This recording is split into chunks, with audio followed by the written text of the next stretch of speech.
Well, good afternoon, everyone. Welcome on this beautiful spring day. I'm Lisa Stearns. I'm the Vice Chancellor of Marketing and Communications with the Institute of Agriculture, and we are here with Dr. Tim Cross for our third week of Fireside Chats. We're really happy to have you here to talk about issues of this week related to the COVID pandemic. So a couple of housekeeping items. Remember that your audio is automatically muted. If you would keep it that way, we'd appreciate it. Also, you can use the chat function to ask any questions. Go ahead and put those in the chat. If you'd like to send me the question privately, it's Lisa Stearns, so just you can send that to me that way and we'll get it to Dr. Cross. And just for those that cannot join us today, remember that we are recording this session and it will be posted to the coronavirus website on the UTIA homepage. So with that said, we're going to jump right in. So Tim, first question is, the governor obviously issued a stay-at-home mandate yesterday. So how would you assess the Institute's reaction thus far to really enacting social distancing? Yeah, great. I suspect everyone saw the news yesterday afternoon, yesterday evening about the increased restrictions that Governor Lee has really encouraged all of us to follow. And in fact, required is now the word being used in the executive order. So basically the order says, effective last night, we are required to stay at home unless we're conducting essential activities or providing essential services. And the good news is that's what we've been doing really for the past 2 to 3 weeks. Higher education is one of those services that is deemed essential. So what we have done already is to really trim back the on-site work that's required. We've encouraged everyone to work from home that possibly can, and really everybody's done a phenomenal job of that. We've really made a huge impact in terms of the numbers of folks working on-site or in their offices, and that's a good thing. That means we're doing our part to help reduce or prevent the spread of coronavirus. So by and large, the announcement last night, I'm not going to say it had no impact. What we're going to do is continue to encourage everyone who possibly can to work from home, to be in alignment with Governor Lee's order.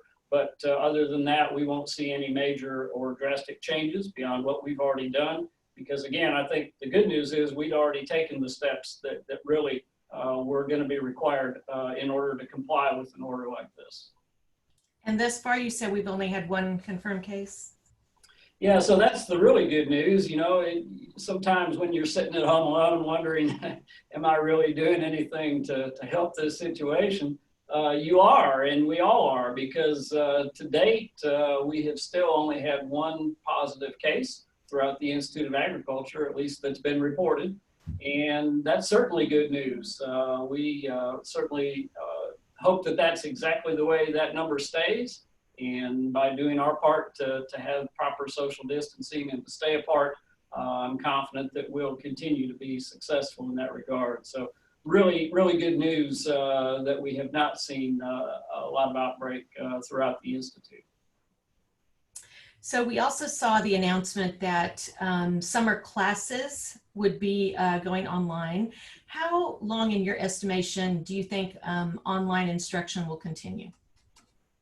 Well, you may have seen the announcement just earlier this week that summer classes are all going to be offered only online, so there will be no resident participation on campus with regard to summer courses. And really the idea of that is to give the campus a time to completely clean out, if you will. There are still students who have belongings in the dorms who have been unable to come and retrieve them. So the dorms really haven't been put back in a good state of sanitation yet at this point. So by moving to online delivery for the summer, that will provide a chance for the campus at least to really take care of business, make sure everything is clean and sanitized, and be in the best possible position to hopefully welcome back students this fall.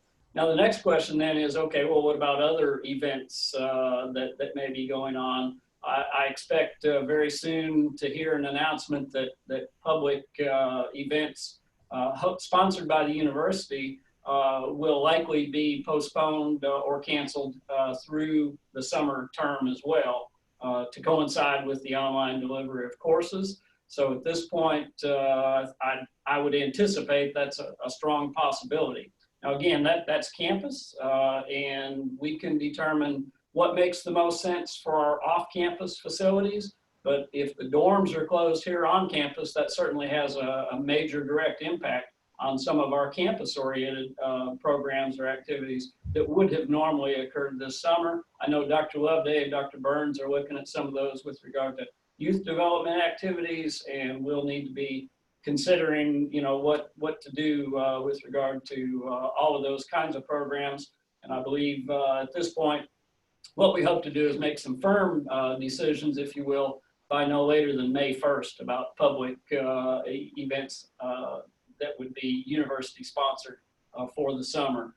It's really hard to have a good crystal ball right now. None of us want to miss out on those great events and activities that we do starting about this time of year, and that really reach a peak probably in the summertime, from field days to summer camping to on-farm demonstrations, you name it. There's a lot that happens.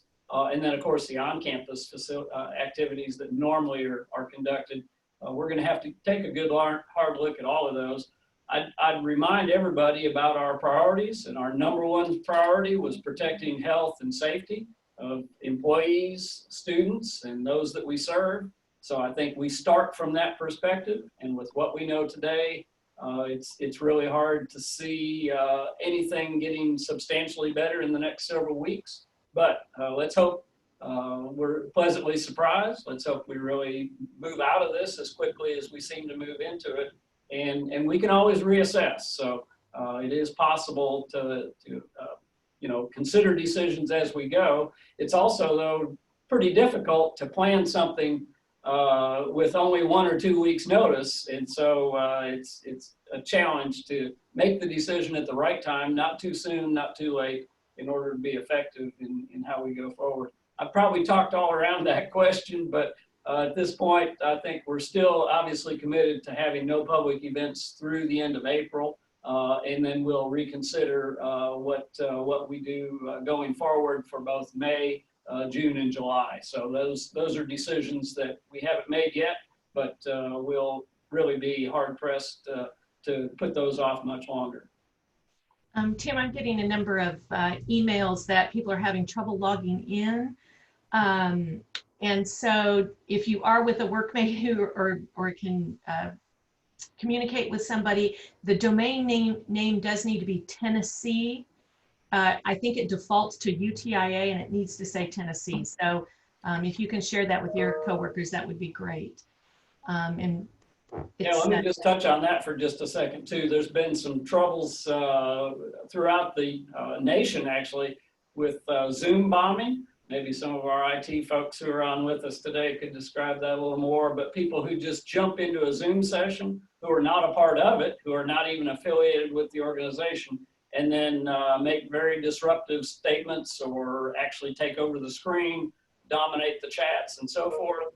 I didn't want our experience to be negatively impacted in that way, and so we turned on the security required option for this session today. And for those of you doing your own sessions that maybe involve any more than just a handful of people, I would recommend you give that serious consideration for the future too. No need for that kind of major disruption. Right. So you were talking about events. Thought you might want to mention that some are already starting to think a little bit outside of the box. You might mention the plans for Milan Field Day.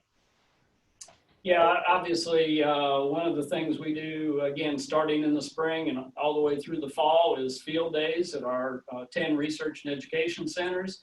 And I know that there are thoughts about maybe converting some of those to a virtual or online format. And I think that's wise to be thinking about that. Again, having a perfect crystal ball is almost impossible. So what we don't want to do is be caught without any plans, thoughts, or ideas at all. If we think about what we're trying to achieve and then think about can we do it in some different way, that's probably the thought process to follow, rather than being totally locked into doing things exactly as we've always done and then simply saying, okay, we can't do it, we're throwing up our hands. I've seen great examples of that throughout the Institute already.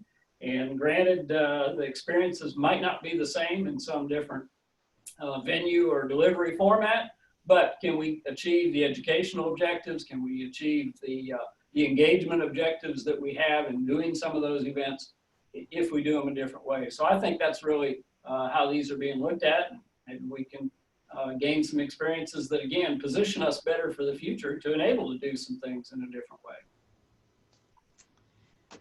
So one change that also happened this week is that there's some new federal rules in place for those with specific issues due to COVID. Can you address those new rules?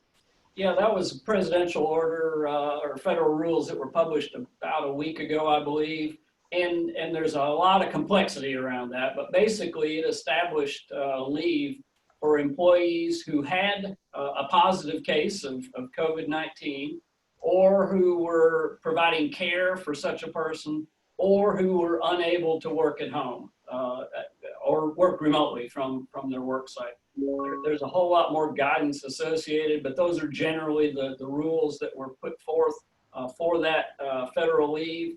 And you know, my sincere approach would be to say, look, first and foremost, we're doing everything I can to help everyone to be able to work remotely. Let's take that route first. If that's not possible, then you need to talk with your supervisor to explore if you're prevented from work due to COVID-19 directly, and let's think then as to whether there might be a need or an opportunity to use that federal leave. But otherwise, really, we're still emphasizing working remotely from home so that we are not utilizing leave, and we are continuing then to be operational and continuing to serve our education, extension, and research mission at the same time. Okay.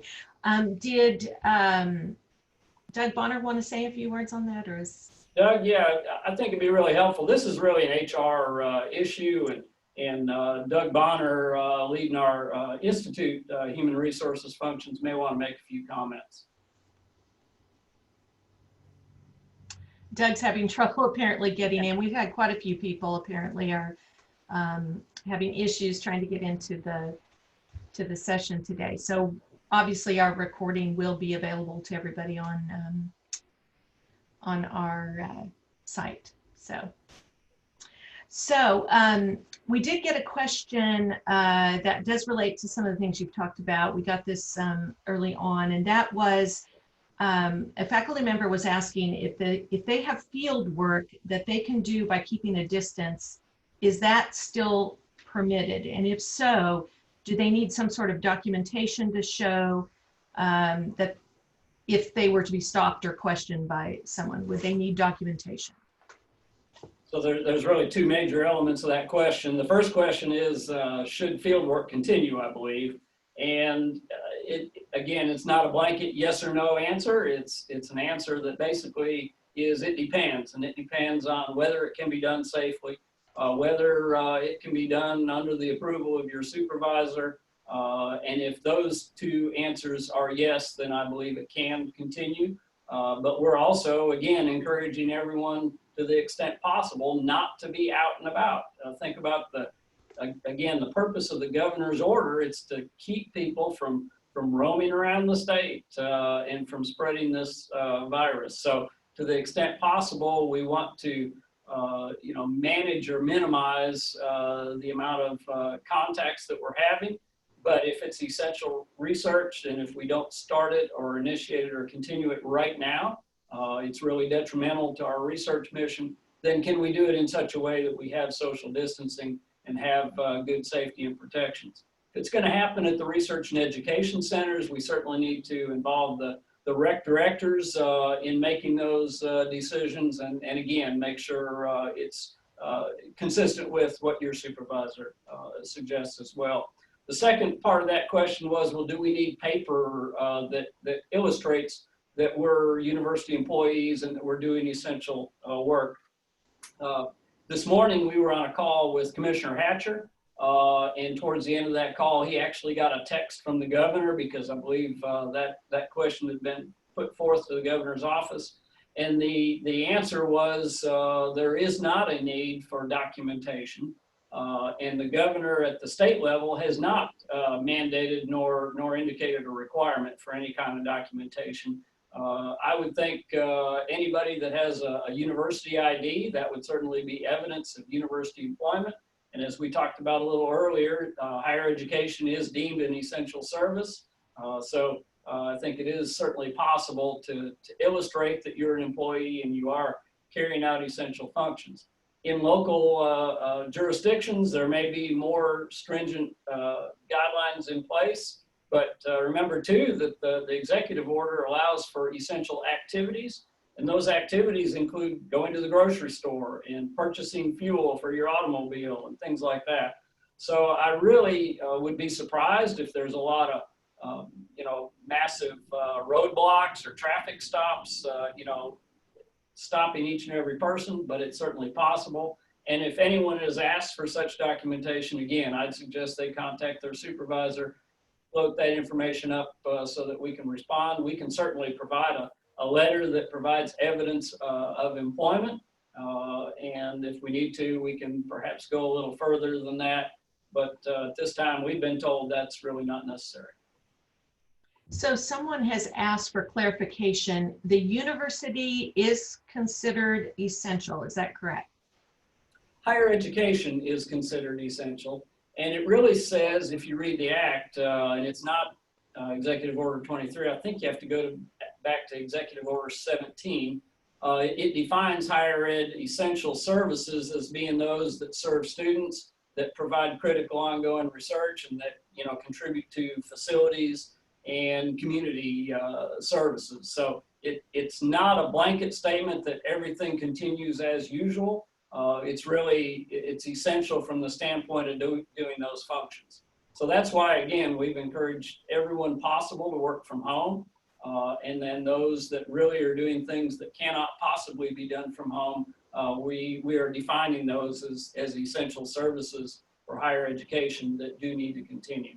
I hope that provides a little bit more guidance on that. And again, if you feel like you're not being told a clear, consistent message, please, make sure, again, those questions get expressed to your supervisor and on up to our administrative offices so that we can provide, as clear a message as possible.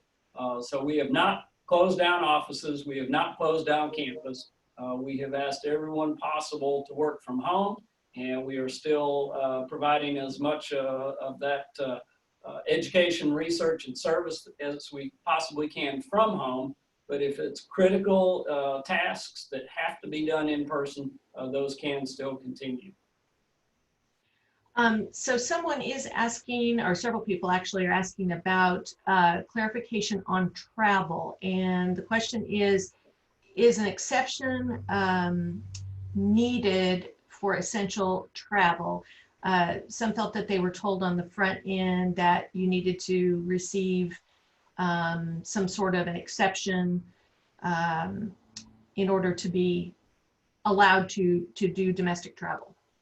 Yeah, so there is still a ban on travel, if you will, and that is going to remain in place indefinitely, obviously. If we don't want people traveling even within their community, we certainly don't want to encourage it across state lines or across national borders either. However, if there's a really critical travel related need related to employment, that can still be requested as an exception.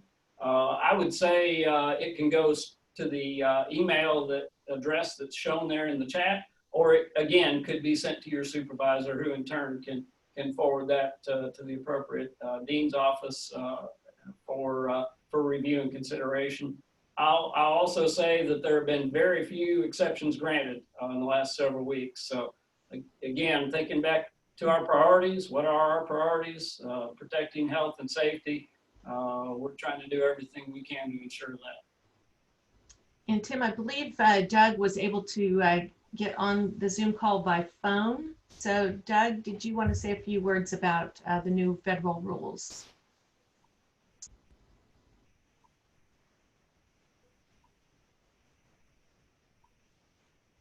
Maybe he's on. Oh, it looks like he has to be unmuted. Mike Stanley, can you, Doug, we might need to know what your phone number is.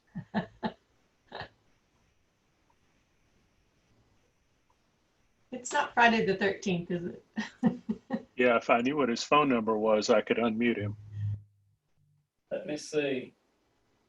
Doug, you might be able to type it into the chat, or I can maybe pull it up here. In the meantime, *6 to unmute. Here he says, Hi, just got an unmuted message. there we go. there we go. Welcome, Mr. Bonner. Thanks for joining us. Sorry you had trouble. Well, thank you. No worries. My only concern is I finally got in by phone just in time to hear you say, I believe Doug Bonner's on the call, and I welcome him to add anything. So unfortunately, I'm not sure what you did say. So I'm not really sure where to pick up and add any value, but I'd be happy to stay unmuted and respond to any questions there might be. Well, Doug, let me give a quick synopsis. And basically, we were talking about the federal leave, and what I summarized and didn't do a very complete job of was saying that the federal leave was really designed for those who had a health issue with regard to COVID-19, were caring for someone with a COVID-19 issue, or were prevented from work in any way, shape, or form. And that I indicated we were really encouraging folks to really not go that route, to do everything they could to be engaged at work, but that if they were under those circumstances, they could contact their supervisor, and clearly they could contact you or any of our HR team as well. Yeah, absolutely. I think you hit all the high points with that. The intent is not to encourage people to necessarily take this offering unless there's a critical need for it. And I say that only because as an organization, we really do want to keep people fully engaged in work, even if that does mean that they're working in a remote location. The other thing to keep in mind is that although these offerings are paid, the only one that offers full pay is if someone is experiencing COVID-related symptoms or are diagnosed as positive themselves. The other offerings are a reduced rate. So my hope, as you said, is that we can keep everyone fully working to every extent possible so that this is not a path that they would, need to pursue. But it is important that everyone knows that it's available, that, in the chance or on the chance that they do need it. And to your point, I would ask anyone to, certainly reach out to their supervisor, but then partner with whoever their HR unit person is as well, and we'd be happy to help. Great, thanks. That helps me anyway, Doug. And again, it's a complex set of rules, but we want to make sure, since it was announced publicly, that we told you that we're aware of these options as well. Exactly. Yeah. Thank you. So it does not look like we have any more questions from our audience. So Tim, one thing as you give some final thoughts, can you share any ideas on ways that all of us can help during this crisis? Yeah, good. So I'll address that and also just make a few wrap-up remarks. And also, I noted Dr. English said there's not much of a campfire, or not much of a fire here today, too warm for it. When I did the first of these a couple weeks ago, I thought that would be the first of one, but here we are continuing. Bert, I'm going to have to figure out some way to get a fire in here, I guess, to be more authentic. In the meantime, though, I have had a number of folks say, gosh, how can we help? And not help from the standpoint of doing their job. I know you're all doing that. But how can we help others on a more personal basis? I've got a couple ideas, and there may be more thoughts developed over the next couple of weeks. One, you've probably seen some about. There's a fund been established called Vols Helping Vols, and it's really a fund being developed to support our students. If you think about it, they're not going through a very good experience right now. Many of them are unable to continue their jobs in spite of the efforts we put forth to keep them employed. They're at home, they're taking courses from their bedroom. Wasn't the experience they signed up for. So, they've got a number of different challenges. A fund has been developed for those individuals that want to contribute to supporting those students and their financial needs. It's really gained a lot of momentum. And so one option for helping is supporting our students. Second option I just became aware of yesterday, and that was the College of Veterinary Medicine. They remain operational from the standpoint of providing urgent and emergency care. Animals continue to have, serious health issues, even during coronavirus. And our vet school is still taking the most critical and emergency cases that may come about. They're running short on personal protective equipment, in particular masks. And so they've asked if anybody has homemade masks or other masks that they might be able to use, they would appreciate receiving those. So 2 ideas that have come forth so far. I know we've got some various groups around the state making homemade masks, and I'm sure not going to tell them what to do with them. But if they're looking for a home for some of those masks, we might be able to help out. As some of you might have some ideas on ways to help others, please don't hesitate to share those ideas. I know everybody's probably feels like they're doing as much as they possibly can already, but there may be a little bit of other things we could do on the margin to really make a difference for some of our communities. So I see that Christy Keel-Blackman just shared a link about making masks. And I'd encourage anybody who has those skills, which would not be me, to take that up. Great 4-H youth development opportunity, I suspect. Our FCE groups are probably, in many cases, excited about those. So good ideas there. Let me also just say, from a personal sort of point of view, after working at home for 2 weeks, I think I mentioned the Maytag repairman last week. Well, I'm feeling much more lonely than the Maytag repairman this week. It's really been a transition for me, having spent my whole life, really, my whole career, traveling, going from office to office, event to event, interacting with hundreds of people every week, and all of a sudden it's just me.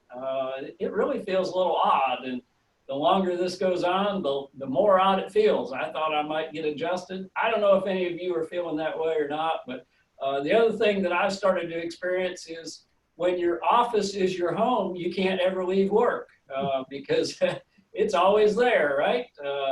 And I have to really sort of force myself to close email.